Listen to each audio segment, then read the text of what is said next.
Bienvenue à toutes et à tous dans La Boîte à Gants, le podcast qui donne de la voix à vos histoires automobiles, mais pas que. Je suis Yann Delplanque et chaque semaine je vous en partage de nouvelles. Laissez-moi vous parler du sponsor de cet épisode, demandecartegrise.com. Je sais que beaucoup d'entre vous passent pas mal de temps sur les sites d'annonces et craquent parfois pour de nouvelles autos, motos ou autres véhicules en tout genre. Ce sera bientôt mon cas lorsque j'aurai trouvé ma fameuse Xara VTS. Qui dit achat dit aussi démarches administratives, galères, perte de temps et frais aléatoires. C'est là où demandecartegrise.com intervient. Vous êtes acheteur, vendeur, vous déménagez ou vous changez de nom. Bref, vous l'aurez compris, toutes les démarches liées à la carte grise de n'importe quel véhicule sont possibles. C'est super simple d'utilisation depuis votre smartphone et vous pouvez faire toutes vos démarches en 3 minutes, peu importe l'endroit où vous vous trouvez. Si vous venez de ma part, j'ai négocié une réduction de plus de 35% par démarche, valable pour tous les auditeurs de Dans la boîte à gants. Pour cela, vous avez juste à suivre le lien que je vous mets en description de l'épisode. Allez-y, testez, vous allez adorer. Aujourd'hui, j'ai le plaisir de recevoir Marguerite, ou Margot Lafitte, comme vous préférez. D'ailleurs, pour la petite histoire, elle m'a concédé de ne même pas connaître l'origine de ce surnom. Et pour rester dans l'anecdote, puisqu'après tout c'est le fil rouge de ce podcast, je voulais remercier Saad Benchemzi du GDB, avec qui j'ai déjà enregistré un épisode et je vous invite à l'écouter si ce n'est pas déjà fait, pour la mise en contact avec Marguerite, ainsi qu'à Arnaud de sa mère, avec qui j'ai aussi enregistré un épisode. Parce qu'en fait, pour vous la faire courte, Marguerite étant très sollicitée, elle a cru à plusieurs reprises qu'on avait déjà enregistré le podcast. S'en est suivi un enchaînement de quiproquos. Bref, finalement ça s'est fait, c'est tout ce qui compte. Mais revenons à ce qui nous intéresse vraiment, les histoires automobiles. Et Dieu sait qu'avec un nom comme Lafitte, il n'en manque pas. Elle nous raconte son enfance durant laquelle elle ne côtoie pas directement le monde de la course, comme on pourrait peut-être le croire, puisqu'elle n'a jamais vu son père Jacques Lafitte courir en Formule 1, ni en DTM, ni même sur le Dakar. Elle le voit pour la première fois alors qu'elle est déjà âgée de plus de 15 ans au Mans. Pour autant, il faut tout de même admettre qu'elle a été entourée par ce milieu du sport automobile, et il est difficile de faire autrement lorsque votre parrain s'appelle Jean-Pierre Jabouille, lui aussi pilote de Formule 1. Pourtant, ce n'est qu'à la vingtaine passée et ses bottes de cavalière rangées que Marguerite s'est mise à la course automobile avec le fameux trophée Andros, puis la Fun Cup, poussée par Max Mammers, fondateur de ces courses et ami de la famille.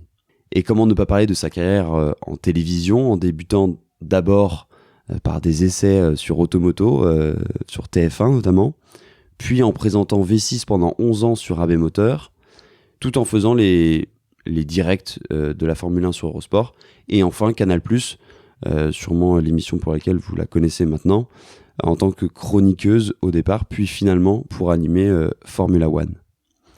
Et encore, je suis très synthétique, mais vous imaginez bien qu'avec ses plus de 15 ans dans l'automobile, ça a laissé de belles anecdotes à Marguerite. Bref, c'est un épisode plein de fraîcheur qui va vous régaler. Vous retrouverez toutes les coulisses du podcast sur Instagram, @dbg_podcast. C'est là aussi où on peut échanger, je réponds absolument à tous vos messages. Et pensez à vous abonner sur votre plateforme de podcast préférée ou sur YouTube et à activer les notifications pour ne rien rater des prochains épisodes. Vous pouvez aussi découvrir tous ceux qui sont déjà sortis, je crois qu'il y en a déjà 38. Avant de débuter l'épisode, j'ai un petit service à vous demander. Pour celles et ceux qui ne l'ont pas encore fait, vous seriez des légendes en laissant un petit commentaire sur Apple Podcast ou iTunes. Rien de plus simple, ça prend 2 secondes et c'est bien évidemment gratuit. Il faut simplement un iPhone ou un Mac. Ça permet au podcast de gagner en visibilité et donc par conséquent de pouvoir convaincre des invités toujours plus incroyables de venir dans la boîte à gants. Je vous souhaite un bon épisode. Salut Marguerite. Salut Yann. C'est un plaisir de t'accueillir dans la boîte à gants, même si en fait on est chez toi avec Serge, le petit Jack Russell qui est juste à côté là, le petit chiot de 2 mois. Est-ce que tu peux te présenter un peu en 2 mots pour les gens qui te connaissent pas encore ? Oui, je suis aujourd'hui journaliste sportive à Canal+, sur la Formule 1 et la moto parfois. Voilà, en 2 mots. Et tu t'appelles Marguerite Lafitte. Marguerite Lafitte. L'automobile, en fait, avec un nom comme le tien, c'est quelque chose qui on pourrait le croire est en toi depuis l'enfance, mais c'est pas vraiment le cas en fait. Pas vraiment. Alors, c'est une réponse plutôt.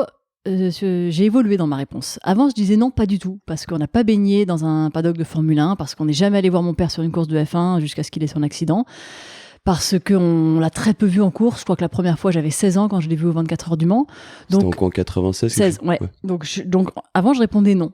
Et puis, en fait, avec le temps, je me suis rendu compte que même si on n'avait pas à proprement parler baigné dedans, c'est-à-dire physiquement été présente sur les courses, quand je parle au pluriel puisque j'évoque ma grande sœur, en fait, je me rends compte de tout l'héritage qu'on a eu dans l'éducation qui venait de ce milieu, en fait, qui était propre au sport automobile et au monde dans lequel évoluait mon père, surtout à l'époque et tout. Et je me rends compte de tout ce dont on a bénéficié du fait qu'il ait été pilote automobile, de cette mentalité-là que ça apporte, de cette éducation et tout ça. Donc aujourd'hui, ma réponse a évolué un peu et je trouve que oui, un petit peu, on a évolué.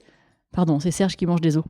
Voilà, je trouve il y a quelque chose qui reste de ça, voilà. Même si je ne suis pas allée sur un paddock de F1. Tu veux dire qu'il y a des choses qui te paraissaient évidentes plus jeune, qui n'étaient pas forcément pour tout le monde, du fait de cet héritage familial, quoi.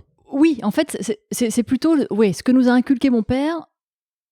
Voir par exemple, mon parrain, c'est Jean-Pierre Jabouille, c'est quand même un pilote de F1 aussi qui était connu, reconnu, et pour moi c'était mon parrain, quoi. C'était un copain de mon père, et en fait tout ça c'était anodin quand on était petit. T'as banalisé ça en fait petit. Exactement. Et aujourd'hui ça prend plus de sens. La philosophie que mon père a toujours eue, l'éducation qu'il nous a donnée dans cette manière de vivre au jour le jour, j'aime pas cette expression parce qu'elle est pourrie, j'en connais pas d'autres, mais croquer la vie à pleines dents, c'est-à-dire profiter de l'instant.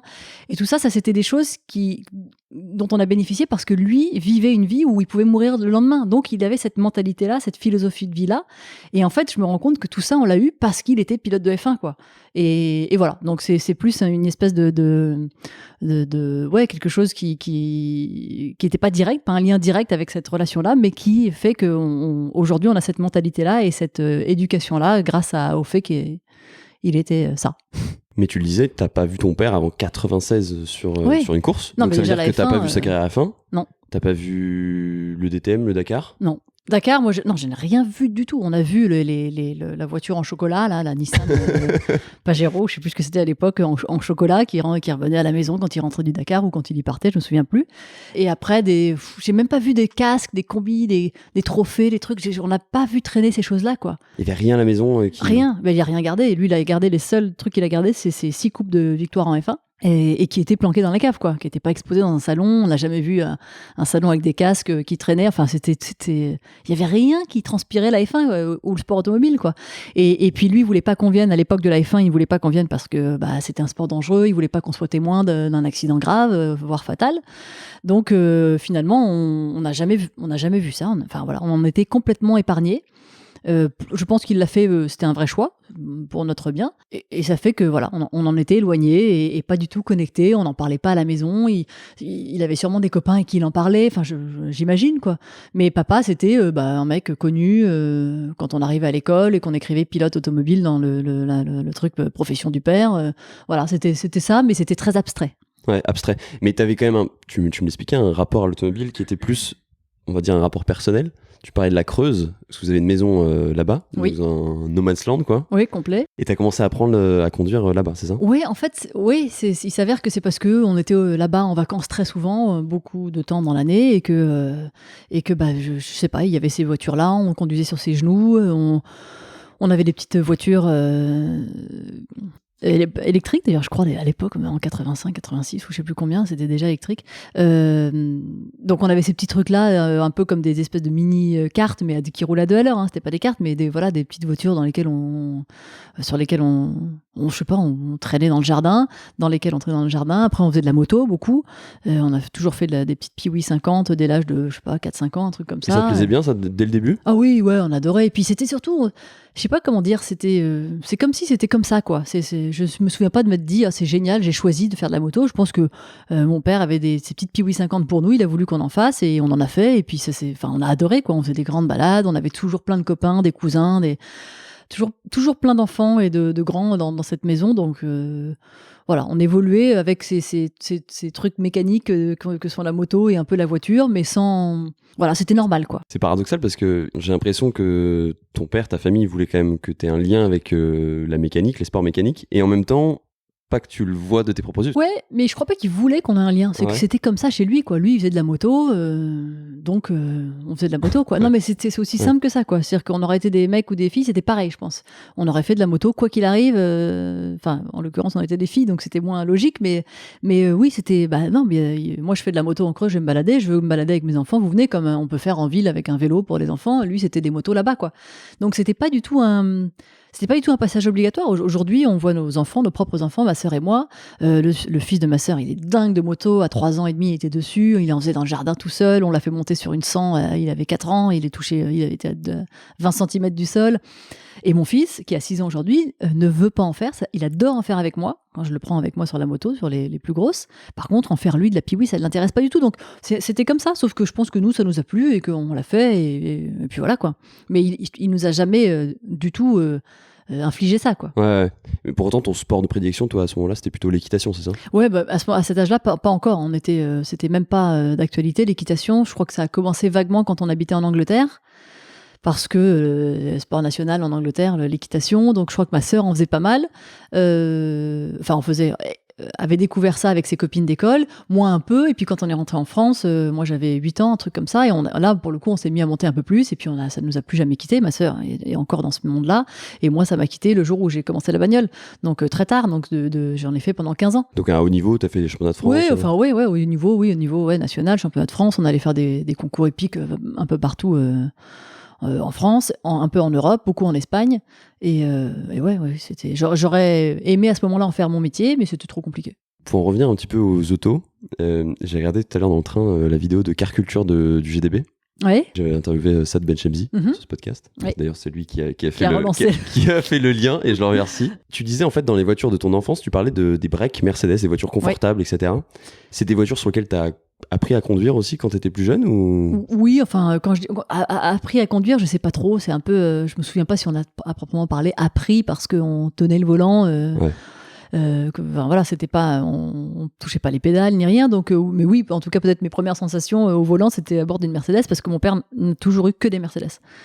C'est une marque qu'il n'a jamais quittée. Encore aujourd'hui, il roule en Mercedes et il a toujours eu et jamais des. Je crois qu'il a eu un coupé à un moment donné, mais il a jamais eu de super caisse, quoi. Je veux dire, enfin, c'est une super bagnole, hein, une Mercedes, mais je veux dire, c'était jamais le truc avec le plus gros moteur. C'était jamais enfin, il a peut-être eu des AMG au moment où il faisait le DTM, c'est possible, mais voilà, c'était pas des trucs clinquants. C'était juste des trucs hyper confort qui roulaient et ça fait pas de bruit. Enfin, je sais pas, on a des super souvenirs dans ces bagnoles-là parce qu'on a fait tous nos voyages à bord de Mercedes. Donc oui, c'est à bord de ça que j'ai touché un volant pour la première fois, je pense. Et pour autant, ta première voiture, si je dis pas de bêtises, c'est une Micra. Oui. Et elle a une vie assez courte, c'est ça? Elle a eu une vie assez courte, oui, la pauvre. Elle a rendu l'âme. Je partais en concours épique en Espagne. C'était au sud de l'Espagne, pas loin de Jerez. Et je sais plus, elle m'avait lâché à genre Burgos ou un truc comme ça, à la courroie de distribution qui avait. J'étais au milieu de nulle part. C'était improbable. Rapatriée par Europe Assistance et tout. C'était voilà, ma petite Micra. Elle a tenu peut-être, je sais pas, 2 ans quand même. C'est pas un accident déjà, c'est déjà pas mal. Non, j'ai eu un accident, mon premier accident c'était avec la Micra. Porte Dauphine, il pleuvait, je suis sortie du périph' un peu vite. Il y avait un taxi qui m'énervait parce que je trouvais qu'il me collait, je sais pas quoi, donc je voulais lui faire un peu la nique. J'arrive sur le rond-point et c'est des pavés sous la pluie, Micheline débute quoi. Et, voilà. Et je suis partie tout droit dans le terre-plein. Pour autant, ça t'a pas dégoûté de la bagnole? Ah non, moi j'ai jamais été dégoûté de la bagnole. J'ai toujours adoré ça, tu vois, par exemple, avant d'avoir mon permis, je savais quelle bagnole je voulais. Je voulais la Golf. À l'époque, c'était la 4. Non, la 4 c'est récent. Peut-être la 3, non? Ouais, je suis pas si vieille, fais gaffe. Mais non, peut-être même la 2, je sais plus. Non, en tout cas, c'était la Golf et je voulais le truc avec le rétroéclairage en bleu à l'intérieur, là. Bleu nuit, enfin j'avais tout tout ce que je voulais, quoi. Et voilà. Donc j'aimais bien ça. Ah oui, non, mais j'ai adoré ça, oui. Comment tu t'informais sur les... Non, pas spécialement. Non, je sais pas, c'était sûrement parce que j'avais dû voir un mec que je trouvais trop cool qui avait ça comme voiture, et voilà. Et rien de plus. Et qu'est-ce qui fait alors le déclencheur pour justement te mettre à la course auto? Parce que maintenant tu cours. Ah, c'est le déclencheur, il est clair, c'est le pilotage. C'est-à-dire que je faisais de l'équitation, c'était l'hiver. En hiver, c'est une saison un peu morte comme en bagnole, sauf quand il y a le trophée Andros. Mais donc en équitation, il se passe plus grand-chose, il n'y a plus de concours parce qu'il fait trop froid, les terrains sont gelés et tout. Donc c'est un moment où il se passe un peu rien. Et Max Mamers, un copain de mon père, qui est donc organisateur du trophée Andros depuis plus de 30 ans, l'appelle, il lui dit « Tiens, j'organise un truc féminin, là, fais venir tes filles, ce serait marrant. » Papa, plus ou moins chaud. Donc là, on est en quelle année? Là, on est en 2003. Okay. pas vraiment chaud. Papa, il a quand même vécu une époque hyper macho du sport automobile. Donc pour lui, la femme, c'était pas très valorisé quoi dans ce milieu. Donc il se disait, ça me ferait chier que mes filles à 20 ans aillent dans ce truc-là pour se faire charrier. Bon, donc il était un peu hostile au fait qu'on y aille. Et puis on y allait quand même. Et ça s'est plutôt bien passé. On a passé les sélections. Et puis voilà, j'ai commencé le Trophée Andros en 2003. Et en 2000, donc ça c'était en novembre. En janvier 2004, j'ai vendu la jument que j'avais à l'époque, ma petite anglo-arabe, qui était géniale. Et ben c'était pour moi une évidence. Je dis ah non mais l'équitation c'est fini, je veux faire de la bagnole. Et donc j'ai commencé. Le switch super rapidement. Quoi. Mais c'était en un clic. Ah, c'est fou. Dingue. Et c'était une évidence pour moi. Je me disais non mais j'avais tellement aimé piloter. Et puis alors sur la glace en plus c'est un truc de dingue. Enfin l'ambiance était géniale. Le Trophée Andros c'est quand même. On retrouve ça nulle part ailleurs quoi. C'est un truc hyper familial, hyper convivial. T'es à la montagne, il fait froid, on sort en boîte de nuit, tout le monde est jeune et beau, sympa. Enfin je sais pas, c'était vraiment une super époque. Et j'ai tout de suite adhéré. En équitation, d'ailleurs, c'était un peu le même principe sur l'ambiance, la convivialité et tout. Donc, je dois dire que je m'y retrouvais un peu. Et voilà. Et donc, j'ai embrassé cette voie-là de manière assez évidente pour moi. Et puis, j'ai eu la chance de rencontrer Max, qui m'a beaucoup aidé, qui m'a épaulé pour faire ma première saison sur circuit en été, en 2004. Il m'a envoyé sur les Fun Cup, les petites coques là à l'époque, qui existent toujours et où on roule beaucoup. Ce sont des courses d'endurance, donc on passe beaucoup de temps dans la voiture. Donc l'apprentissage est formidable. On fait vraiment ses armes. Et voilà. Et puis là, c'était lancé. Au fil des mois, des années, je rencontrais des gens qui m'aidaient, je travaillais, je pouvais faire un peu de journalisme pour au départ des sites internet. Après, on va y revenir si tu veux ça. Voilà. Pour le Trophée Andros, ce qui t'a plu tout de suite, c'est la course sur glace plus que le pilotage. Enfin, t'avais pas forcément de référentiel, mais non, du pilotage. En fait, moi, j'aime la compétition. Et en équitation, j'arrivais à un moment où je commençais à être un peu frustrée parce que j'avais fait le tour un peu de la question. Je voyais bien qu'avec un seul cheval, c'était compliqué. Et elle était super, ma petite jument, mais c'est juste un cheval. Je voyais que les filles de mon âge qui montaient à mon niveau, j'avais toutes 3 chevaux chacun et que donc ça fait 3 cartouches en plus pour faire des résultats. Là où moi, une fois que j'ai fait fait tomber une barre sur le premier obstacle, ma journée, elle est terminée, quoi. Et donc, bref, donc c'était un peu, j'arrivais à un moment où je tournais un peu en rond. Je voyais bien que je pourrais pas en faire mon métier et tout. Donc c'est arrivé comme une évidence en ce sens-là. Et je perdais la nature de la compétition en équitation que j'ai tout de suite retrouvé dans la bagnole au Trophée Andros parce que ça a marché. Je crois que je fais 2 de ma première course à Val Thorens. Je gagne la suivante en Andorre, je gagne les 2 courses. Donc c'était un truc hyper grisant, quoi. Je suis consciente de la réalité, quoi, qui est que j'ai 23 ans, je commence tard, je commence par les courses sur glace, de compétition, c'est-à-dire que je veux faire des résultats, mais en revanche, je me dis pas du tout que je vais en faire mon métier, pas du tout. Tu veux juste prendre du plaisir et être compétitive. Et puis je suis à un moment de ma vie où j'ai arrêté l'équitation, donc je me cherche un peu aussi.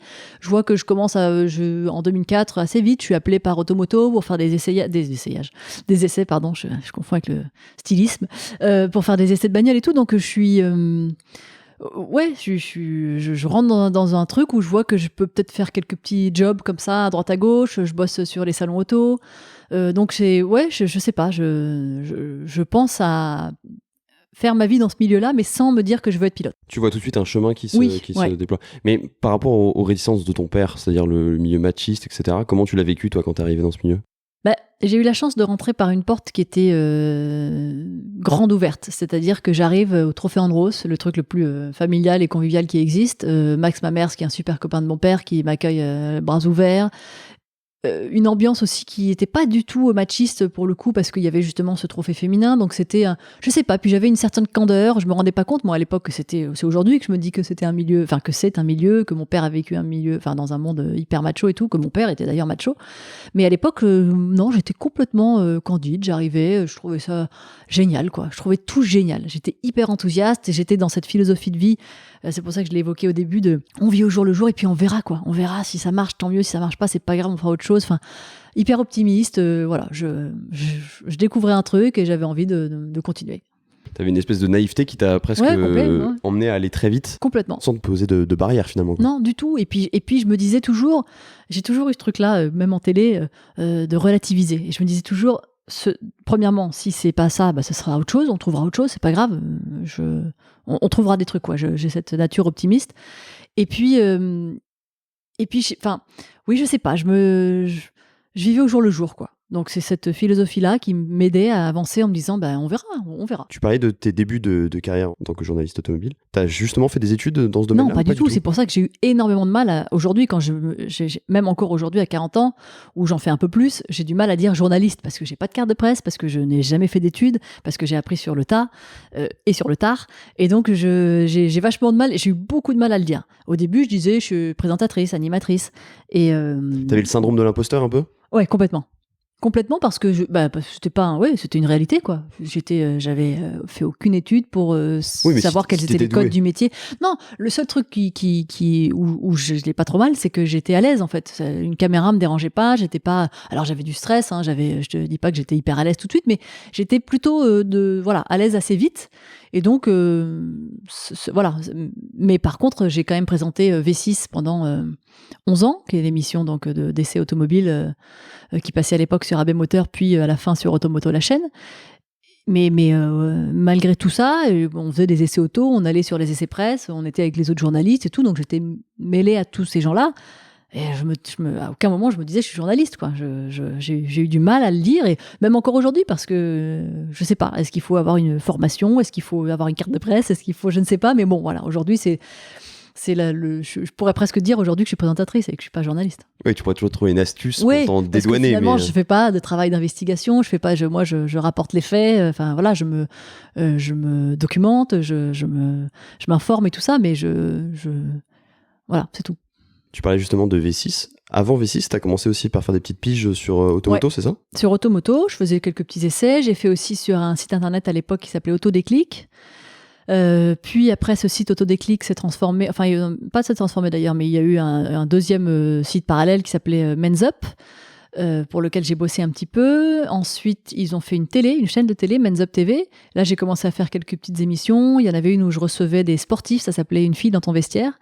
Et je recevais des sportifs de tout sport confondu. T'avais reçu qui, par exemple? Oh, j'en ai eu tellement. Des skieurs, j'ai eu des Xavier Delerue, j'ai eu mon beau-frère, Karim Lagouag, cavalier. J'ai eu des boxeurs, des mecs du kayak, des mecs de...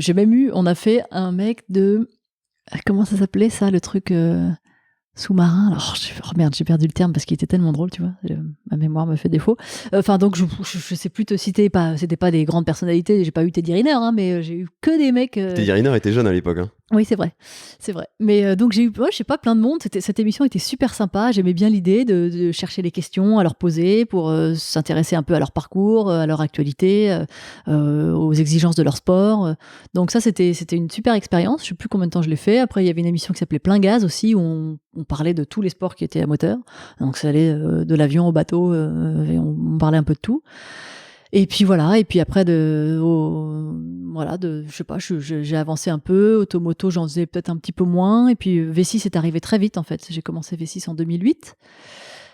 Pareil, j'ai été appelée, on me dit voilà, on voudrait que tu présentes l'émission. Je dis quoi, une émission? Ça me paraissait lunaire, quoi, de présenter une émission de télé et tout. Et puis j'ai rencontré une équipe qui était géniale, avec qui je suis encore proche aujourd'hui, même si on travaille plus ensemble.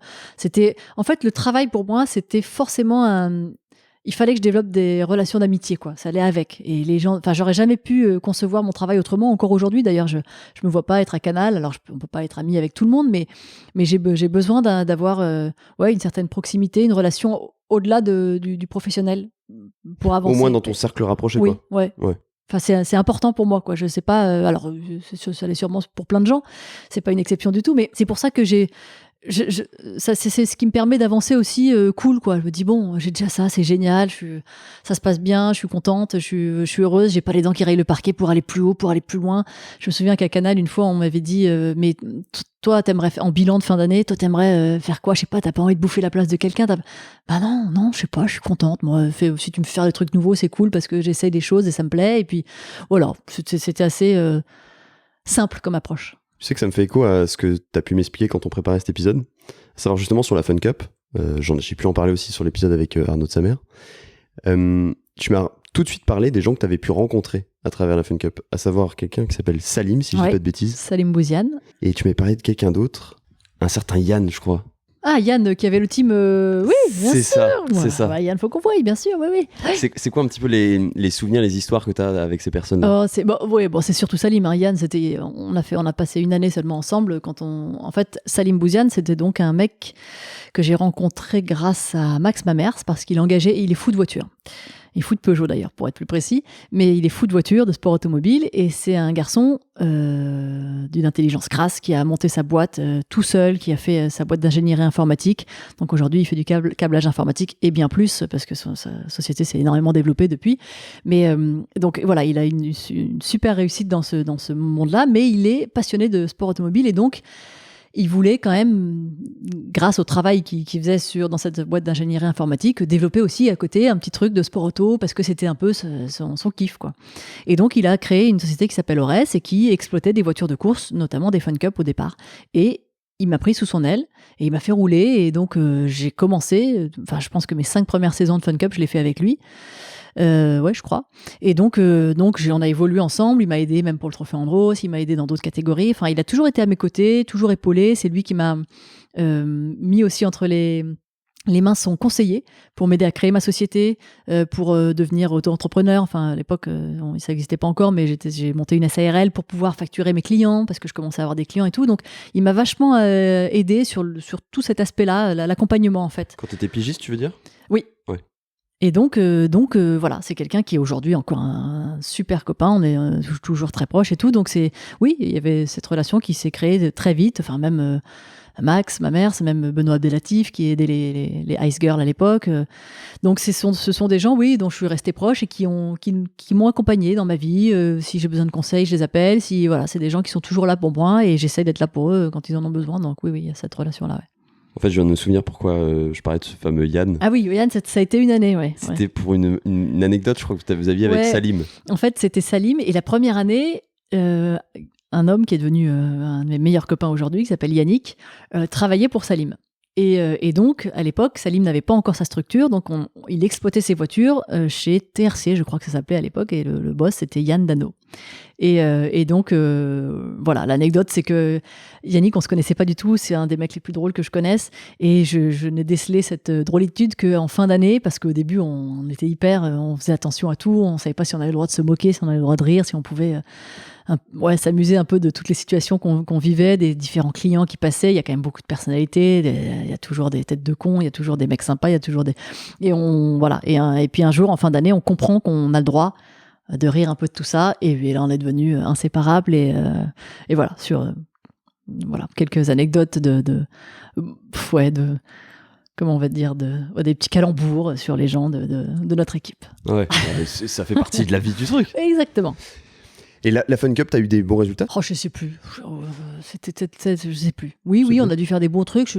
À Spa, on a peut-être fait... je sais plus. Je suis incapable les 25 heures de Spa-Francorchamps? Ouais, je les ai faites, je sais pas combien de fois, les 25 heures. Mais je suis incapable de dire si je suis montée sur un podium. Je ne sais pas. Non, je te jure. Non, et pourtant, j'ai fait des courses. Hein. J'en ai fait, tu vois, il y en avait peut-être 8 par an. J'en ai fait pendant au moins 5 ou 6 ans. Je me souviens pas. Ores Racing, c'est aussi maintenant... Je sais pas exactement le lien, mais maintenant Olivier Pernaut s'occupe de cette équipe. C'est le boss de l'équipe. Ouais. Ok, d'accord. Okay, c'est lui qui gère ça. D'accord. Olivier Pernaut, je l'ai rencontré pas le premier, mais peut-être le deuxième trophée Andros 2004, puisqu'il faisait, en fait, à l'époque, les Ice Girls, on était donc sur des petits sprint cars, et ces sprint cars, on les partageait avec des garçons. En fait, les sprint cars appartenaient à ces mecs-là, et il y avait une course de garçons et une course de filles. Donc, on partageait on prenait leur sprint car et on faisait nos courses. Et Olivier faisait partie de ces mecs-là, et on est tout de suite devenus très copains, donc on se connaît depuis un bout de temps avec Olivier. Et on s'est retrouvés avec ça, puisqu'on a travaillé même ensemble, puisqu'à l'époque, quand il est arrivé chez Ores, moi je bossais pour la boîte d'ingénierie informatique de Salim, et qui s'appelle Stefia Concept, et j'étais un peu son assistante de direction. Je faisais la paperasse, tous ces trucs-là. D'ailleurs, ça m'a beaucoup aidé aussi pour moi aujourd'hui. Pour structurer niveau administratif. Ouais, exactement. Et donc voilà, on s'est rencontrés au trophée, on a continué à se voir chez Stefia, chez Ores, et puis on est restés copains toute la vie. Pour rester un peu sur la course auto, tu as commencé aussi à courir en GT en 2007, c'est ça? Ouais, 2007, je suis arrivée en Morgan Aero 8 GT 3. Dans le championnat d'Europe GT3, qui était un truc hyper relevé. Moi, je débarquais de la Fun Cup. J'avais fait 4 années de Fun Cup. La Fun Cup, c'est des châssis tubulaires, c'est des petits. Oui, c'est génial, c'est hyper formules, facile, quoi. c'est pas trop piégeux, t'as pas de pneus slick, c'est des boîtes. À l'époque, c'était des boîtes en H. C'était vraiment ta bagnole de tous les jours qu'on a désossé et tu vas sur un circuit, quoi. Même si c'était un châssis tubulaire, donc elle était super bien équilibrée et tout, le moteur central arrière. Enfin, c'était des super petites autos. Mais c'était pas une bagnole de course comme la Morgane, quoi. Je suis arrivée, là, je débarque. Donc, c'est le programme qui est monté par un banquier suisse qui s'appelle Eric Sturza, qui était un copain de mon père. Et Eric s'associe avec Jean-Pierre Jabouille pour faire la partie technique. Ton parrain. Voilà, Jean-Pierre était le directeur technique. Ils font rouler papa et il me propose de rouler. Donc, je me dis, waouh. Ok, enfin moi génial quoi. Bien sûr, j'y vais les yeux fermés. Et je crois que j'avais pour seule expérience en voiture de course avec des pneus slick d'avoir roulé en Porsche Carrera Cup à Dijon, où j'avais été conviée par le team Polycan à faire une course. Et pour l'anecdote d'ailleurs, cette course en Porsche, je suis en slick, je découvre. Il fait pas hyper chaud, c'est au mois d'avril ou un truc comme ça. Et je roule et puis je reviens, je dis putain, je comprends pas, ça vibre de partout. Les mecs se foutent de ma gueule un peu en disant bah oui, ça vibre parce que tu roules pas assez vite, donc tes pneus ne chauffent pas, donc tu ramasses tous les bouts de gomme sur la piste, donc oui, ça vibre. Et donc bref, donc j'avais que cette petite expérience là et j'arrive en GT3 qui est quand même un championnat très relevé avec des bagnoles qui marchent, avec des pilotes de pointe quoi, des mecs qui roulaient au Mans et tout. Donc un peu penaude, et puis bah je fais mes armes, je me dis je m'en fous, j'y vais quoi, j'apprends, et puis j'apprends, je fais des têtes à queue dans le tour de chauffe, sous la pluie, je fais pas trop de conneries, mais je roule pas très vite non plus, noté d'un sens, donc voilà. Mais voilà, extraordinaire expérience parce que je touchais un peu du doigt le plus haut niveau quoi que ce que j'avais connu, et donc je me suis régalée avec cette équipe-là. C'était une voiture qui était très atypique, qui avait on dirait la voiture de Batman, qui a un long avant, enfin elle était d'ailleurs pas du tout bien équilibrée, il y avait encore des parties du châssis qui étaient en bois, enfin on avait les pieds qui brûlaient dans la voiture. Je me souviens que je cramais ma pompe gauche parce que l'échappement, une longue ligne d'échappement qui passait tout le long de la gauche de la bagnole et qui ressortait derrière le siège en fait, et donc ça cramait les pompes, enfin voilà, mais voilà, super expérience. Là aussi par exemple, j'ai rencontré le mécano que j'avais sur ma voiture qui s'appelle William. Je le vois encore aujourd'hui, il habite pas loin de chez mon père, il voit beaucoup mon père, ils jouent au golf ensemble, il a une... Enfin, c'est encore des gens avec qui on est connecté. Le monde est petit en plus, et donc on retrouve toujours tous ces gens-là. Ça correspond à peu près à la période où tu commences justement sur AB Moteur, oui, V6 ? Complètement. Je crois que j'ai commencé peut-être en septembre V6 et j'ai roulé en 2008 ou en 2006. Non, peut-être commencé V6 en 2006, je sais plus trop. Je crois que j'avais vu 2007, mais... Ouais, peut-être 2007, t'as raison. Non, mais ça doit être 2007. Alors j'avais déjà roulé en Morgane. Ouais, peut-être. Ça doit coller à peu près, ouais. Ouais. Ça doit Okay. être ça. C'est ça. Et justement, un peu sur V6, tu l'as dit tout à l'heure, mais t'as passé 11 années. Ouais. Donc tu dois avoir pas mal d'anecdotes sur ce qui a pu se passer sur V6. J'ai regardé tout à l'heure dans le train l'épisode que tu as enregistré avec ton père, où tu es dans une Mégane RS3, je crois. Et justement, je me disais, est-ce qu'au moment où tu as commencé le pilotage, il t'a donné des petits coups de pouce, des petits conseils sur le pilotage, ou pas tellement ? Non, pas tellement. Pas tellement parce que c'est pas sa nature. Si tu veux, par exemple, il nous a appris à faire de la moto. Il nous a appris à jouer au tennis. Il nous a appris à être adroit dans les sports. Mais la bagnole, je ne sais pas pourquoi, pas vraiment. Parce que tu vois, le tennis, putain, on s'est pris des branlées, on s'est fait engueuler. Non, c'était chiant, je te jure, c'était vraiment chiant. D'ailleurs, ça m'a filé un mauvais caractère de merde, parce que, putain, j'étais... Ça donnait aussi le côté compétitrice. Oui, peut-être aussi, c'est vrai. Néanmoins, c'était à la dure, quoi. Putain, vraiment, on se prenait des branlées. Et la bagnole, je ne sais pas pourquoi, il n'a pas du tout été sur notre dos, quoi. Il nous a... Si je lui demandais un conseil, il me le donnait, je pense. Mais je crois aussi, c'est toujours ce que j'ai répondu d'ailleurs, c'est que quand j'ai commencé le trophée, lui, c'était pas sa discipline, la glace. Donc, il se disait, il y aura des mecs qui seront plus à même de lui donner des conseils plutôt que moi, donc elle leur demandera à eux. Et puis, il venait pas trop sur les courses, quoi. Il a dû venir peut-être... tu vois, j'ai fait 15 ans de trophée Andros, il a dû venir 4 fois ou un truc 5 fois, j'exagère peut-être, je me souviens plus, mais très peu. Et puis quand il vient, lui, en plus, c'est pas ce qui l'intéresse, c'est pas du tout d'être au bord de la piste et te dire. Alors il va te dire, comme quand on faisait du cheval, il se mettait au bord de la carrière et puis il disait putain avance, tu vois pas, t'es arrivé comme un boulet là. Bref, et en bagnole, il va te dire là, tu fais pas ça bien il a quelques trucs comme ça, mais qui va dire très spontanément quoi. parce que c'est là, parce qu'il y est, parce qu'il regarde. Mais après, le reste du temps, il va être dans le camion avec Max, il va être en train de bouffer du saucisson et boire un coup de blanc. Et puis, et voilà, quoi. Si tu veux, c'est pas un mec, c'est pas un coach, c'est pas un mec qui va être derrière toi. Voilà, il veut t'apprendre les bases. Il voulait qu'on soit aguerris en bagnole, dans la conduite, quand il conduisait, qu'on était derrière. Il nous disait toujours, je me rends compte que je le reproduis vachement avec mon fils. Il disait toujours, tu vois, il faut toujours faire attention. Tu peux avoir un mec qui arrive par là, les cyclistes derrière un bus qui traverse ou je sais pas quoi. Parce que ces petites mises en garde là, c'était toujours des mises en garde, plus que de vrais conseils techniques de pilotage. Et puis parce que peut-être il y a des gens aussi qui sont plus ou moins forts pour faire ça, quoi. Et lui, c'est peut-être pas son truc d'être technique d'expliquer la technique du pilotage à quelqu'un, quoi.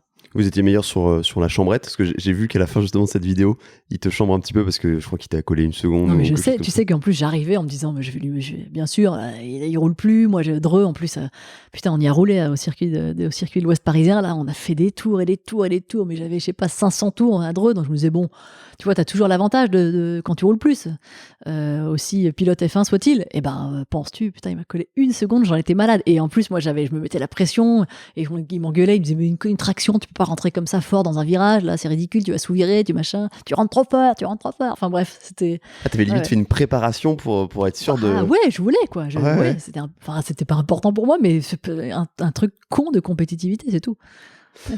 Pour rester dans les anecdotes de V6, encore une fois, merci le GDB, tu parlais d'une anecdote avec une 599, je crois, qui a failli virer au drame. Là, putain. Non mais V6, quand je pense, il faudrait qu'on calcule un jour, je demanderai à Gaël Bordier, là, s'il peut recalculer le nombre de bagnoles qu'on a essayé en 11 ans. Mais c'est fou. Et cette 599 GTB, la Ferrari, on est au Luxembourg, je crois.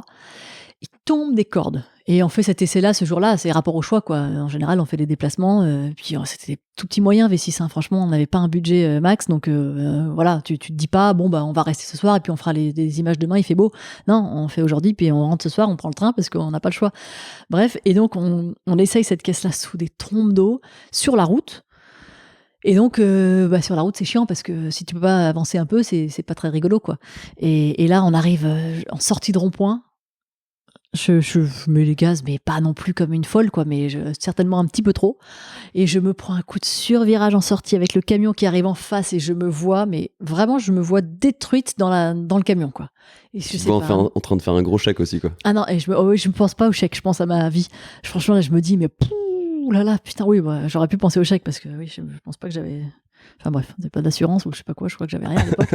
mais ouais, je me dis, oh là là, la catastrophe, putain. Et vraiment, c'est ma plus grosse frayeur, je crois, dans V6, avec ça, ouais. Pourtant, tu vois, sortie de rond-point, je sais pas, t'es à 40, 50, j'ai aucune idée, mais à 2 à l'heure, quoi. Ça t'a calmé pour un petit moment après ? Ça m'a calmé sous la pluie, ça c'est clair. Et oui, mais j'ai jamais été, en plus, je roule pas comme une... Bon, ça dépend. Maintenant, je roule moins comme une malade depuis que j'ai des enfants. Avant, je roulais peut-être un peu sur la route. Mais j'ai jamais été dans les essais de voitures que je faisais, par exemple. Je pense que les constructeurs me faisaient confiance. J'ai jamais planté une caisse.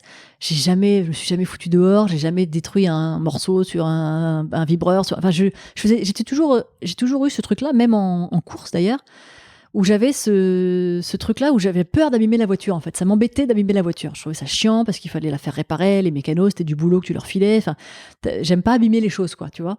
Donc c'était vraiment ce principe-là qui m'embêtait et donc ça faisait que on me faisait confiance. Donc j'étais pas j'étais pas parmi les pilotes essayeurs. Il y en a eu des plus barjots que moi et moi j'étais parmi ceux à qui on faisait confiance, je pense, parce que j'abîmais pas et je faisais attention.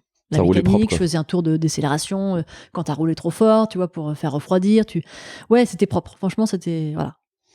Et toujours dans les autres anecdotes, tu m'en avais parlé d'une autre. C'était l'essai, tu sais, de la Formule 1 de Grosjean, la Lotus, à l'époque où il était chez Lotus encore. Ouais. Elle était toute récente, en fait, parce qu'elle avait quoi ? Elle avait 2 ans. Elle avait 2 ans, je crois. C'était exceptionnel. C'était dans le cadre des journées Philippe.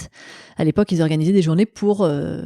inviter des gens, alors je sais pas si c'était des clients, des sponsors, je sais pas quel genre de personnes venaient, mais il y avait peut-être une vingtaine de personnes qui avaient la chance dans une journée de vivre en gros une journée de pilote. Donc on te proposait d'aller faire une petite séance d'ostéo, d'aller tester tes réflexes, de t'entraîner le cou, à muscler ton cou, une petite séance cardio, je sais pas quoi. Enfin voilà, on te faisait vivre en gros, enfin tu vois, la vie d'un pilote sur une journée. Tu faisais un petit tour de circuit en Mégane pour découvrir la piste. Ensuite tu faisais un petit tour en Formule Renault 2 litres. Et tu faisais quelques tours pour te prendre la mesure de ce qu'était une monoplace, et les pneus slick, etc., etc. Et puis à la fin, le Graal, c'était tu rentrais dans la monoplace de 2 ans, qui avait 2 ans, enfin de 2014 à 2012, et on était en 2014. Et je te dis parce que j'ai fait une interview avec Arnaud hier qui me l'a rappelé, parce que sinon je me souvenais plus quelle année c'était. Et donc tu pouvais faire 4 tours à bord d'une Formule 1 au circuit du Castellet, enfin le kiff absolu, quoi. Donc j'ai eu la chance de faire ça. À l'époque, on le faisait pour les caméras de Canal. Et c'était exceptionnel, quoi. Exceptionnel, parce que d'abord, c'est hyper sécuritaire, parce que t'es au Castellet. Ensuite, parce que t'es dans une F1 qui est quand même un tout petit peu bridée pour les néophytes, hein. Donc, ils te mettent pas le full watt quand t'accélères et tout ça. Donc, t'as toutes les assistances qui te permettent d'avoir confiance et d'envoyer un peu, quoi. Et donc, c'était extraordinaire. Vraiment extraordinaire. Et ton coup, s'en souvient encore ou pas? Non, parce que j'ai fait 4 tours. Franchement, 4 tours, tu morfles pas. Le coup où j'ai morflé, c'est quand j'avais essayé la 3.5 à Barcelone. J'avais fait une saison en Mégane Trophy en 2013. Et il y a un team qui m'appelle, qui me dit pour l'émission V6, tiens, est-ce que tu voudrais venir à Barcelone et essayer notre voiture? Ah bah oui, grave. Donc on part avec l'émission avec l'équipe V6. Je dis l'équipe, on était 2, hein, il y avait un cadre avec moi. On part faire ce truc-là à Barcelone, tu vois, en novembre, il faisait beau et tout. File cette 3.5 qui était donc... c'est quoi, 450 chevaux, quelque chose comme ça? En chevaux, je sais plus, mais c'était l'équivalent à l'époque du GP2, quoi. Il y avait le GP2 et la 3.5 avant la F1, quoi. Et donc, c'était vraiment la catégorie antichambre de la F1. Et donc, je monte dans cette bagnole-là, qui est un diable. Puis, Barcelone, c'est quand même physique. Et là, mon père m'avait dit, mets-toi des petits coussins là sur les côtés parce que tu vas morfler, ton cou va morfler. Je dis, ouais, c'est ça. J'arrive, évidemment, j'ose pas demander parce que je me dis que ça fait un peu gonzesse, tu vois, de dire, oui, j'ai mal au cou. Donc, je demande rien. Je voulais pas faire ma princesse, donc je dis rien. Et au bout de, franchement, je pense 20 tours, j'avais déjà plus de coups et j'en ai fait 60. Donc, ma fin de journée a été un cauchemar parce qu'on me dit, oui, on va te mettre les pneus slick, ça va être sympa, tu vas voir. Non, mais franchement, c'est gâché, vous embêtez pas. Je ne pouvais plus. Le dernier virage, là, le dernier droite avant la ligne droite de Barcelone, j'avais la tête posée sur la gauche, comme ça, là. Et je te jure, j'avais les yeux qui faisaient, tu vois, on peut pas voir, hein, c'est un podcast, mais je veux dire, j'avais vraiment les yeux qui n'arrivaient pas à aller dans la direction où je voulais aller, quoi. C'est-à-dire que je regardais du bout de l'œil parce que ma tête... T'étais complètement bloqué, quoi. Ah, mais mon cou ne tenait plus. C'est-à-dire, c'était vraiment ça, quoi. J'étais un pantin. Paf, je collais mon cou dans un virage à droite, à gauche, comme ça, et il pouvait plus bouger. Donc, ton regard, il sait pas aller chercher la ligne droite, là. Donc, c'était horrible. Mais tu profitais plus à la fin? Ah, bah non. Là, franchement, c'était un supplice. Ouais, ça doit être horrible comme sentiment. Parce que oui, c'est une opportunité de malade. Frustrant, mais hyper frustrant. Et surtout, c'est arrivé très vite. Au bout de 20 tours, c'était déjà compliqué, quoi. Donc, tu vois, t'as la pause déjeuner. Tu dis, bon, allez, je vais avoir une petite heure de pause ou 2 heures, je sais plus. Enfin, tu vois, je vais me remettre un peu. Tu remontes dans la voiture, 3 virages, et paf, t'as la tête qui est collée, qui peut plus bouger. C'était horrible. Et tu l'auras jamais avoué après? Non. Peut-être que j'en ai parlé après, mais je me souviens plus. Mais non, enfin, je pouvais pas leur dire que j'avais pas profité, quoi. J'aurais dit. Enfin, non, mais c'était quand même une expérience géniale. Et après V6, pour reprendre un peu le fil, tu files chez Eurosport, c'est ça? Oui. En fait, c'est pendant V6. Je suis encore à V6 à l'époque. D'ailleurs, V6, j'ai continué jusqu'à il y a 2 ans. Hein, donc, tu vois, même les premières années Canal, j'y étais. Et Eurosport m'appelle pour présenter le talk show du dimanche soir, en plateau, en direct et tout. Donc, moi, j'arrive. On était en 2011. Donc là, c'est déjà sur la F1, le talk show. Ouais, c'est dimanche F1. Donc, c'est ton premier rapport vraiment purement à la F1?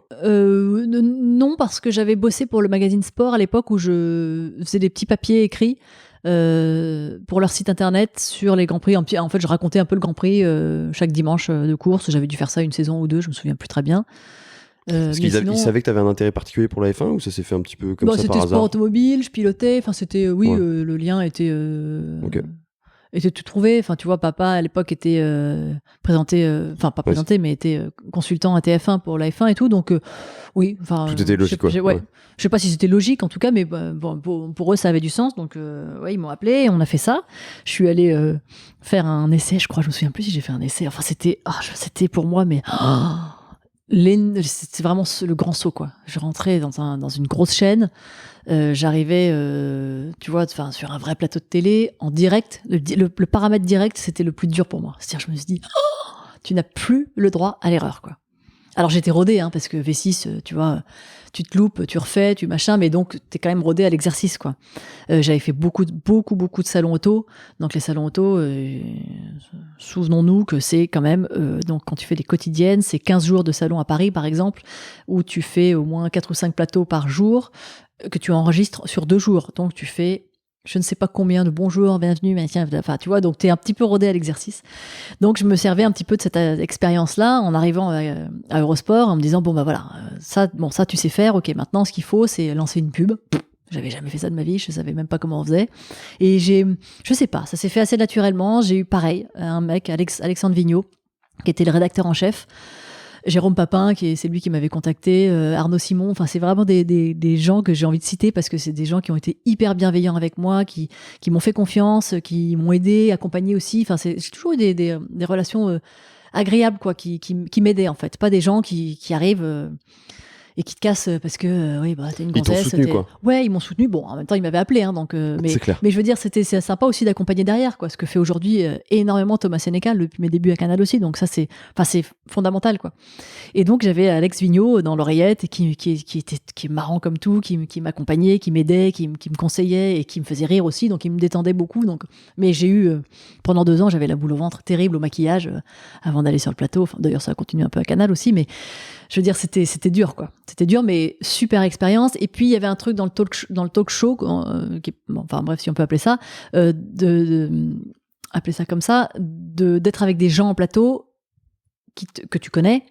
Lagorce, Montagny, les journalistes, il y avait Stéphane Vrignot, il y avait je sais plus, on avait peut-être Lionel Froissart de temps en temps, Voisard aussi, enfin voilà, il y avait Alain Pernaut, enfin des gens qui étaient sympas et tout, et donc c'est comme une conversation. Donc ce qui était dur pour moi, c'était le bonjour, la pub, et après le reste, tu parles de F1 avec des gens quoi, donc ça c'était fastoche. Tu sais que c'est marrant parce que ça me fait un rapprochement avec le podcast. Le podcast c'est toujours le début qui est compliqué, et après quand c'est lancé, si tu veux, t'as le flow. Oui, bien sûr. Et ça va en fait. Non mais c'est évidemment, pareil partout. En fait. après c'est une conversation quoi, donc c'est simple. Ouais, puis t'as plus de spontanéité aussi que oui. tu t'avais peut-être pas forcément sur V6. Oui, exactement. Oui, bien sûr. Ouais. V6, je l'avais parce que un peu dans le sens où, alors tu l'as pas quand t'es tout seul dans la bagnole et que tu dois parler ou quand tu présentes, mais en revanche, je l'avais un peu du fait d'échanger souvent avec soit le pilote de la voiture, soit le directeur d'équipe. Donc on faisait quand même des petites interviews. Donc t'avais cette relation-là qui existait. Et puis des interviews, oui, j'en ai fait plein à l'époque où j'ai roulé en Mégane Trophy, en World Series by Renault. J'ai bossé pour Renault, je faisais des interviews des pilotes et tout. Donc c'était pas dur du tout pour moi. Et puis, effectivement, c'est ce côté très spontané, naturel qui ressort. Donc ça, c'est fastoche. Mais c'était le truc de lancer la pub, quoi, qui était dur. C'est marrant que ça soit ça. Je sais, c'est con, hein, c'est un truc... Mais parce que j'aurais jamais pensé, tu vois. C'est le passage obligatoire. Tout ce qui est du domaine du naturel, c'est génial. Et puis après, le passage obligatoire, là, c'est plus compliqué. C'est comme si ça coupait, en fait, l'élan que tu avais. Ouais, c'est ça. C'est-à-dire qu'il faut, il faut trouver la manière pour faire la transition, le moment opportun pour le faire. Et puis, ton moment opportun, il n'est pas flexible énorme. T'as peut-être une petite minute pour lancer ta pub. Donc voilà, c'était ça qui m'effrayait. Et t'as toujours ce stress-là quand tu lances une pub ou là maintenant c'est la routine? Non, maintenant c'est fini. Bon, ça fait quelques temps que c'est fini, mais j'ai eu le stress à mes débuts à Canal, beaucoup sur la pub. Il y avait, je sais pas, la pub et les débuts d'émission, quoi. Tu vois, et puis c'est ce qu'on retient aussi. On te dit toujours. Clairement, t'as raison. 30 secondes pour convaincre. Ouais, voilà. C'est ton premier truc. C'est pas bafouiller, être clair, parler, enfin, tu vois, te tenir droit, présenter bien et tout. Donc c'est un vrai exercice, quoi, qui est pas si simple au départ. Et moi, j'ai mis du temps. Et justement, donc, tu arrives chez Canal+ en 2013, c'est ça? Ouais. Donc, c'est parce que Canal+ rachète les droits de la F1. Tu commences comment en tant que chroniqueuse? Je commence en tant que chroniqueuse. Ma position était un peu bizarre, difficile à définir au début, parce que quand je rencontre Cyril Linette, pour la première fois, ça se fait déjà sur le tard. Hein. Souvenons-nous que nous étions en février ou un truc comme ça et que la saison commençait en mars. Je crois d'ailleurs qu'on fait la présentation début mars à Canal.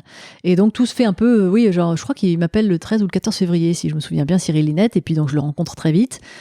Et puis en fait au départ, je crois qu'il voulait que j'aille sur les Grands Prix pour interviewer les pilotes.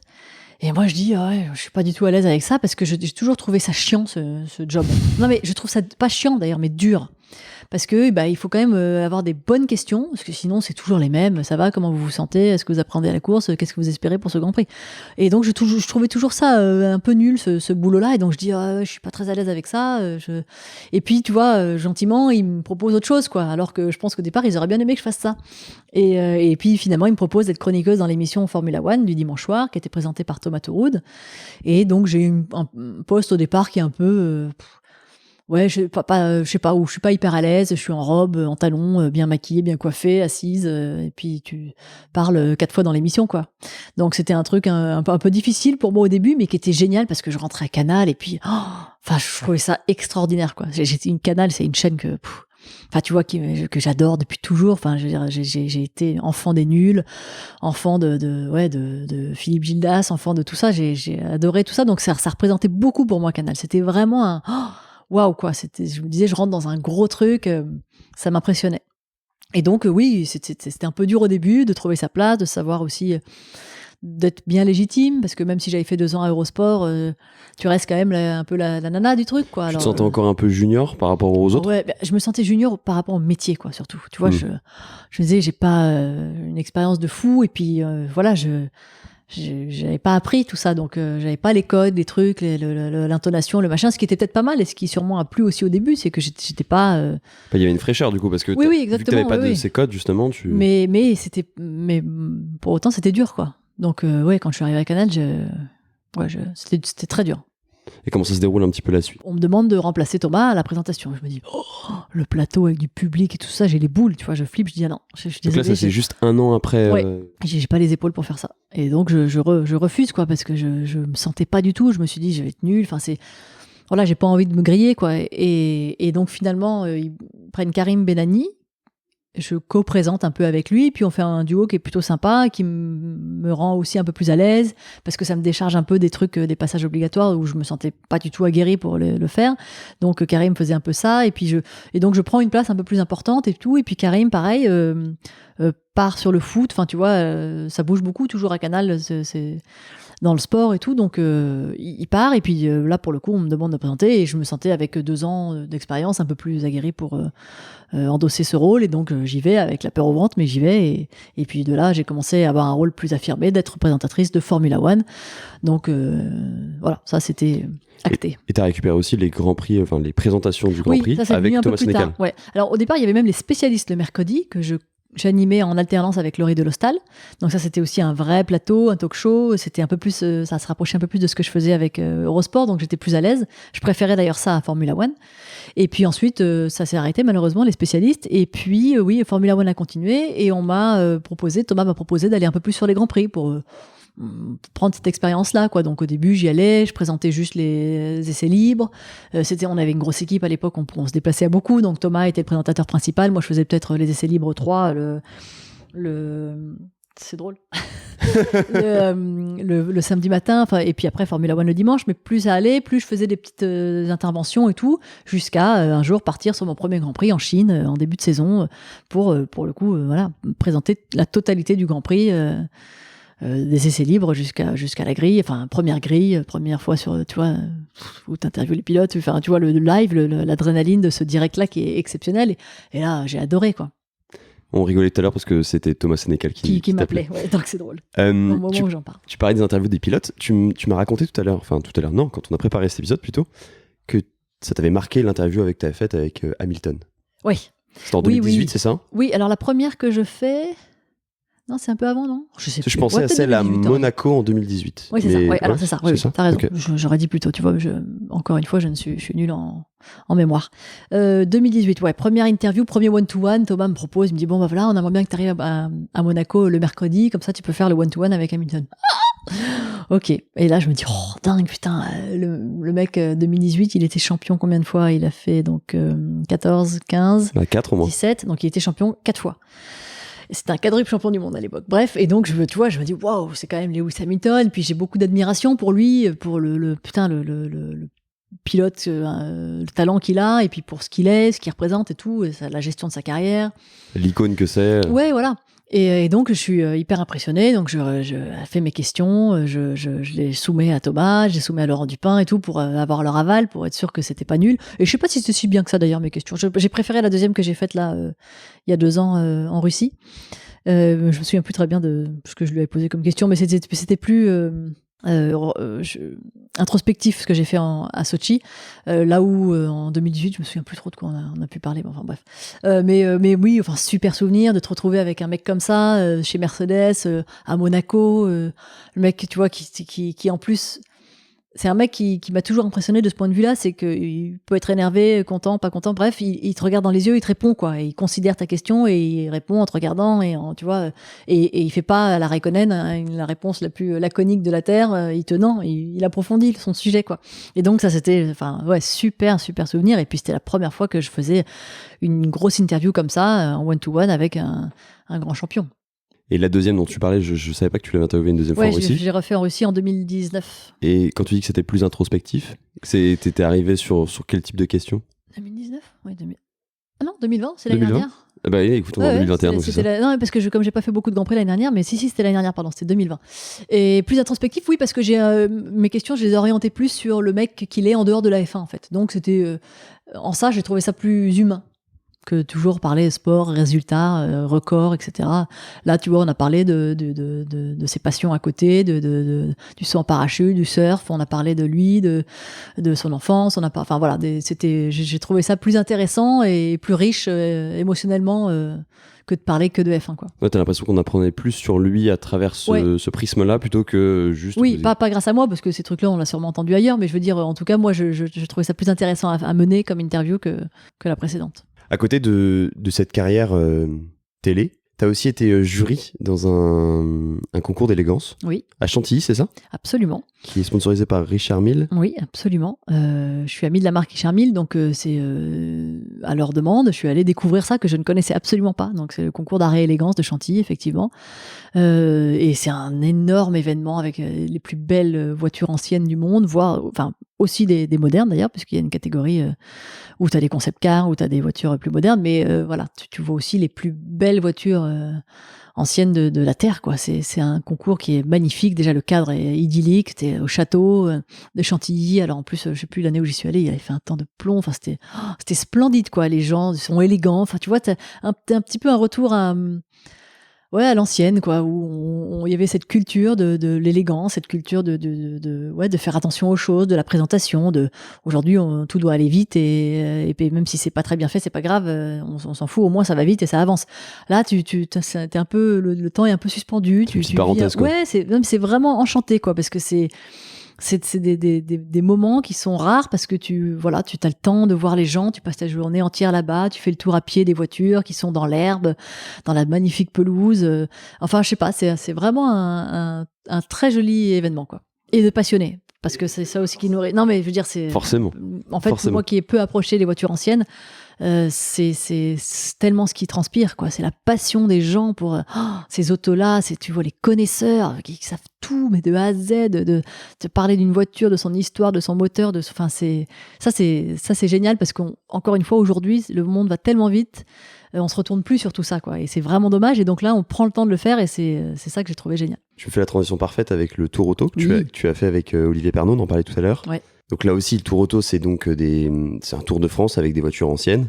Une course de régularité, on peut le dire. Oui, et t'as les deux, oui, t'as régularité et enfin, je sais plus comment il s'appelle ça. T'avais fait régularité, toi? Non, je crois qu'on avait fait, j'ai oublié le nom de compétition, je crois que c'est compétition, où tu fais, pour le coup, tu avances dans les spéciales et quand t'es sur circuit, t'avances, quoi. Enfin, je veux dire, Vous étiez en Giulia? On était en, non, c'était pas une Giulia, je sais plus, c'était une Alpha, quoi qu'il arrive, mais je me souviens plus, Attends, j'avais noté peut-être. 54. Moi, j'avais noté Giulia Sprint GT, tu vois. Bah voilà, c'est une Giulia Sprint GT. Si tu l'as noté, c'est que c'est ça, hein, j'ai aucune idée. C'était une Alpha, déjà, j'ai trouvé ça pas mal. Et tu regardes quel souvenir? Il y avait un quadrifolio vert. J'en regarde un super souvenir. De toute façon, le Tour Auto, super souvenir parce que je l'ai pas fait qu'une seule fois. J'ai découvert cet événement avec Abarth à l'époque. J'étais ambassadrice de la marque Abarth et on faisait des petits avec une 500 moderne. On emmenait des journalistes. Donc j'ai fait genre 3 jours où j'emmenais à chaque fois un journaliste différent dans la bagnole sur une journée entière du Tour Auto. Donc j'ai découvert l'événement, de découvrir la France, toutes ces belles routes, toutes ces belles autos. Pareil, ce sont de belles rencontres. T'as un petit peu moins le temps parce que t'es quand même assujetti à un timing que tu ne dois surtout pas dépasser. Donc c'est un peu plus compliqué de prendre le temps de voir tout le monde et voir du monde. Et puis tu passes beaucoup de temps dans la voiture, donc t'es fatigué, quoi. Mais néanmoins, tu vois quand même beaucoup de gens, beaucoup de passionnés, beaucoup de belles autos. Et selon le groupe dans lequel tu es, en plus, tu évolues toujours avec les mêmes voitures autour de toi. Donc ouais, c'est un superbe événement. Avec Olivier, ça a été encore un Encore mieux parce que je le faisais avec quelqu'un que je connaissais hyper bien. On a partagé la voiture. Enfin, c'était des souvenirs mémorables parce que c'est des trucs que tu retrouves nulle part ailleurs, quoi. Tout ce temps passé ensemble, c'est marade, quoi. Franchement, on se marre beaucoup. Et puis c'est rigolo, tu te prends au jeu de la compétition, tu vois le roadbook, lire un roadbook pour son pilote et inversement se faire lire. Enfin, tout ça, c'est vraiment marrant, quoi. C'est une façon de faire du rallye qui est génial, je trouve. Puis encore une fois, tu reviens sur le même aspect, c'est-à-dire que tu l'as fait avec ton pote. Ouais, bah oui. Et toujours ce côté amitié dans tout ce que tu fais, quoi qu'il en soit. Parce que c'est la vie. L'amitié, c'est quand même le truc qui te laisse des souvenirs dans la tête, quoi. Oui, tu peux avoir une frayeur avec une 599 GTB qui te laisse un souvenir, mais le plus marquant, c'est partager un truc avec un copain. C'est quand même génial, quoi. J'ai un souvenir en rallye aussi avec Caroline Griffney. La première fois que je fais un rallye, un vrai rallye pour le coup. Enfin, non pas que le Tour Auto n'en soit pas un, mais dans le sens où c'était le Critérium Jurassien. Je sais plus quelle année, 2017 peut-être. Je vérifierai. Non, 16. Je sais plus. Bref, mais dans les 2000, quoi. Oui, sur une petite Twingo R1, mais génial, quoi. J'avais jamais fait de rallye de ma vie, ça me paraissait une montagne de me dire, il faut prendre des notes et machin. On a fait ça dans notre petite voiture, on prenait des notes et on était tour à tour. En fait, on conduisait, donc on a fait, je crois que le rallye fait 200 bornes, on a fait 100 bornes chacune à la place de pilote et de copilote. Donc c'est 2 rôles super différents, mais qui sont absolument géniaux, quoi. Et ça, c'est des souvenirs aussi. Formidable parce que c'est encore une fois encore plus en rallye puisque dans ta bagnole de course t'es un peu tout seul, t'as ton équipe certes, mais dans la voiture t'es tout seul. Là tu partages la voiture, donc c'est que source de rire, d'émotion, quoi, parce que bien sûr qu'il y a des moments qui sont tendus, des moments où tu t'énerves, des moments où t'as peur, mais ouais, c'est toujours fort émotionnellement parlant. Pour autant, au quotidien, tu roules pas spécialement dans une Giulia ni dans une Twingo? Non, j'ai roulé dans plein de voitures, j'ai beaucoup roulé dans des Abarth, beaucoup roulé dans des Mégane RS. Génial, Mégane RS. Non, mais j'ai adoré. Je vois que t'as une casquette RS, ouais. Donc j'appuie le truc. Non, mais parce que j'ai tellement adoré. Putain, la 3 et la 4. J'ai surtout aimé la 3 d'ailleurs. Mais putain, qu'est-ce que je me suis marrée. J'ai eu ça pendant 5 ou 6 ans, je crois. Et c'était canon. J'en avais une qui était orange comme ton micro et une qui était bleue électrique. C'était des couleurs assez intéressantes. Tout ce qui est inaperçu, quoi. Oui, voilà. Et donc, ouais, ça c'était canon. Et puis après, j'ai arrêté le partenariat on a arrêté avec Renault. Et puis, j'avais des enfants. Enfin, il fallait avoir un truc un peu plus facile pour emmener les enfants à l'école et tout. Donc, je suis aujourd'hui en T-Roc. Que tu as garé tout à l'heure, juste avant que j'arrive. Exactement. Et c'est quoi un peu les voitures qui te font rêver, toi? Parce que peut-être que c'est le T-Roc, hein, mais non. Pas forcément idéal. Plutôt la voiture, si tu veux, qui répondrait pas forcément à tes contraintes de la vie de tous les jours, oui. Mais qui te fait vraiment rêver.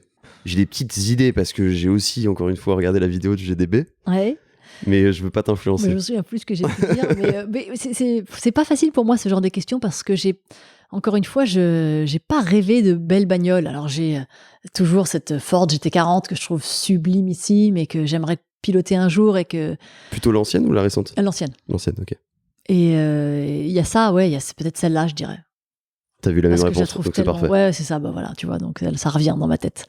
Et c'est une des voitures les plus belles, peut-être la Corvette Stingray aussi, que je trouve sublime. La split window? Ouais, voilà. Ouais. Voilà. Mais sinon, j'ai pas de rêve de bagnole. C'est pas un truc que je me suis... Toi, petite, encore une fois, c'était pas un truc qui me faisait rêver, quoi. Je me disais pas, à part avoir une Golf 2 quand j'avais 18 ans pour conduire, mais je veux dire, ça a jamais été un truc... Voilà, le domaine du rêve, il est pas très présent chez moi. C'est peut-être dû au fait, justement, tu le disais tout à l'heure, que ton père, malgré le fait qu'il était pilote, ne roulait pas forcément dans des voitures extraordinaires. Oui, peut-être. Oui, puis peut-être, oui, c'est peut-être ça qui m'a donné cette relation à l'automobile, quoi. Oui, ouais. S'il avait eu des bagnoles de fou, peut-être que j'aurais rêvé à ça, mais oui, mais c'est presque au-delà de ça.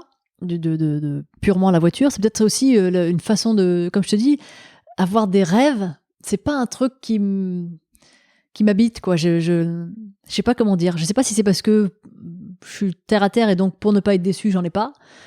J'ai pas l'impression de me brider à ne pas en avoir vraiment, mais je sais pas, j'ai pas de vrais rêves, de vrais fantasmes, de rencontrer quelqu'un, d'une idole. J'ai jamais idolâtré, j'ai jamais fantasmé, rêvé de quelque chose. Je sais pas, c'est pas dans ma nature, quoi. Tu vois, comme tu disais tout à l'heure, jour après jour, et tu dis que si ça doit se faire, ça se fera. Voilà. Et exactement. On verra. Donc j'essaye, voilà. Pour rester dans les voitures un peu qui t'impressionnaient, je crois que tu avais parlé de la MC12 aussi. Ouais, dans V6, on avait essayé. Ah ouais, ça c'était. Tu l'as essayé celle-ci? Ouais.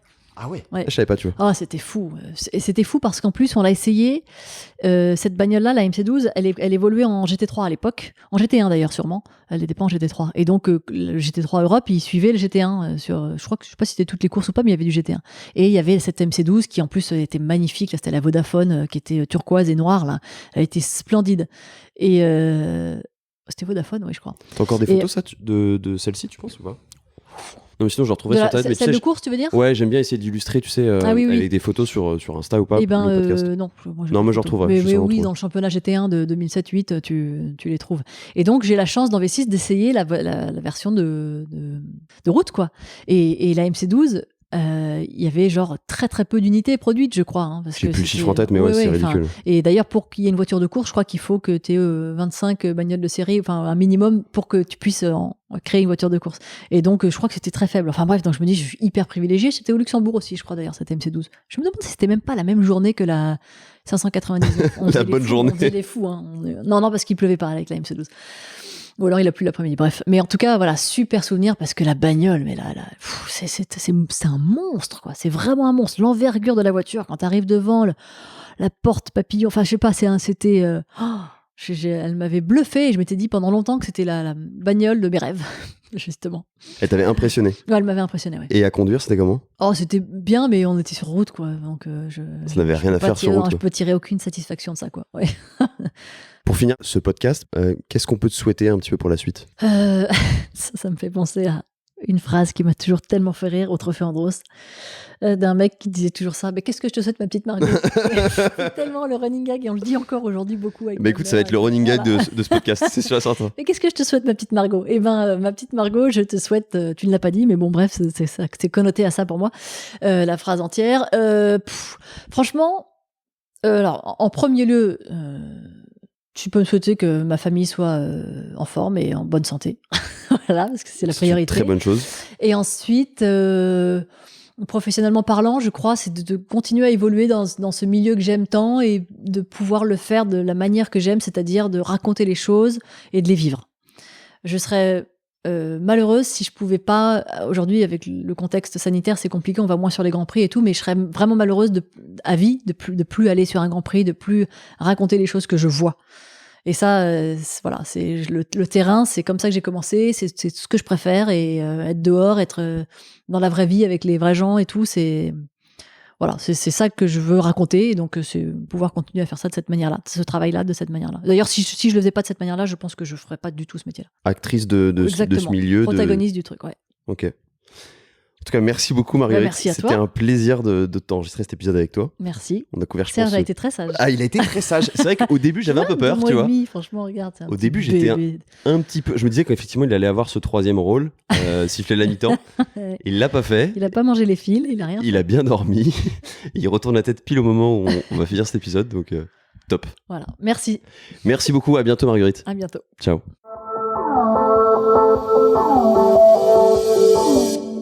J'espère que cet épisode vous a plu. Si c'est le cas, n'hésitez pas à mettre un commentaire sur Apple Podcast ou iTunes. C'est gratuit, il faut juste un iPhone ou un Mac, ou simplement à le partager. Ça m'aide énormément à gagner en visibilité. D'ailleurs, j'ai décidé de vous lire un commentaire à la fin de chaque épisode. Aujourd'hui, c'est Bastien qui écrit « Une nouvelle addiction, je suis tombé sur ce podcast il y a moins d'une semaine, j'en ai déjà écouté 7 épisodes. Que dire de la qualité des podcasts, de la diversité des contenus et des histoires, c'est le top. Même si je connais certains des invités, on apprend de nouvelles choses, les interviews sont vraiment intéressantes. Je suis ravi et je recommande à tout le monde cette chaîne de podcast, que cela continue et que les invités répondent présents. » Merci beaucoup Bastien, j'espère effectivement que les invités continueront de répondre présents. Il y a de très belles surprises qui arrivent. Toujours essayer de vous surprendre aussi et d'avoir, comme tu le disais à juste titre, un contenu le plus divers possible, et donc forcément que les histoires changent, avoir différents angles de vue. Donc c'est ce que j'essaye vraiment de faire pour ce podcast, et je suis content que ça vous plaise à ce point-là. Merci beaucoup.